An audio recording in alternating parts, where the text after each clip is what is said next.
Hello friends, welcome to Tamil Samayal. இன்றைக்கி நம்ம சேனலில் சப்பாத்தி பரோட்டாக்கு சூப்பர் சைட் டிஷ்ஷான வெஜிடபிள் குருமா எப்படி செய்கிறதுன்னு பார்க்கலாம். இதை குக்கர்லேயே ஈஸியாக செய்ய முடியும். இப்போ எப்படி செய்கிறதுன்னு பார்க்க ஆரம்பிச்சிடலாம்.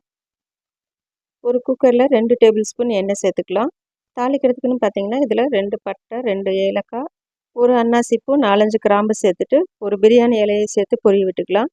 இது நல்லா பொரிஞ்சதுக்கப்புறம் ஒரு மீடியம் சைஸ் வெங்காயம் இந்த மாதிரி நீள்வாக்கில் கட் பண்ணிவிட்டு நான் சேர்த்துக்கிறேன். கூடவே 2 பச்சை மிளகாயும் சேர்த்து வெங்காயம் நல்லா கண்ணாடி பதம் வர்ற வரைக்கும் நம்ம வதக்கி விட்டுக்கலாம். ஒரு கொத்து கருவேப்பிலையும் சேர்த்துக்கலாம். பாருங்கள், இப்போ வெங்காயம் நல்லா வதங்கி வந்தாச்சு. இந்த ஸ்டேஜில் நம்ம இஞ்சி பூண்டு பேஸ்ட்டு சேர்த்துக்கலாம். 1 டேபிள் ஸ்பூன் இஞ்சி பூண்டு பேஸ்ட்டு சேர்த்துக்கலாம். இஞ்சி பூண்டோட பச்சை வாசனை போகிற அளவுக்கு நல்லா வதக்கி விட்டுக்கோங்க. இப்போ பார்த்தீங்கன்னா இஞ்சி பூண்டோட பச்சை வாசனை எல்லாம் போயிடுச்சு. ஒரு மீடியம் சைஸ் தக்காளியை கட் பண்ணி சேர்த்துக்கலாம்.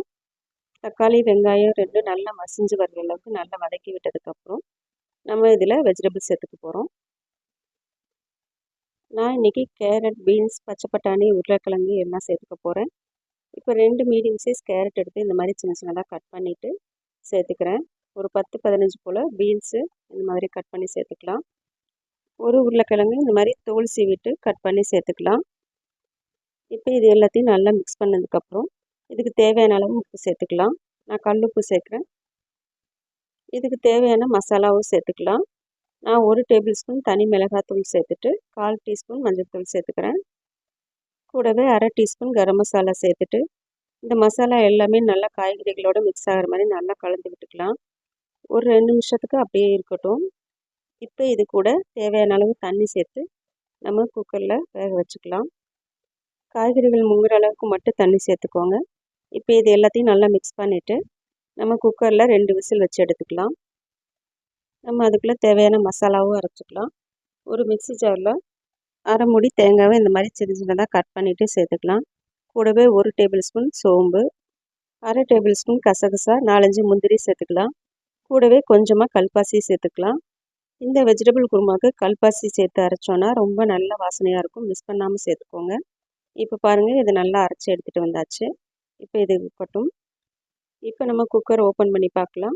காய்கறிகள் நல்லா வெந்து வந்திருக்கு.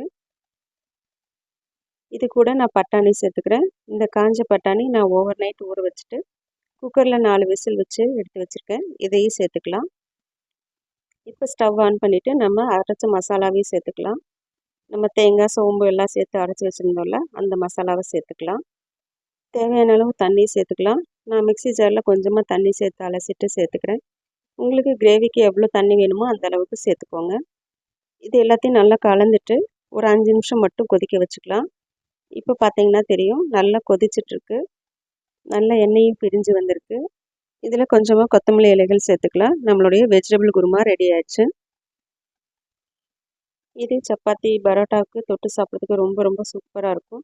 நான் சொன்ன இதே மெத்தடில் நீங்களும் செஞ்சு பாருங்கள். செஞ்சு பார்த்துட்டு டேஸ்ட் எப்படி இருந்ததுன்னு கமெண்ட்டில் சொல்லுங்கள். இந்த வீடியோ உங்களுக்கு பிடிச்சதுன்னா லைக் பண்ணிவிட்டு தமிழ் சமையலுக்கு சப்ஸ்கிரைப் பண்ணிக்கோங்க. தேங்க்ஸ் ஃபார் வாட்சிங்.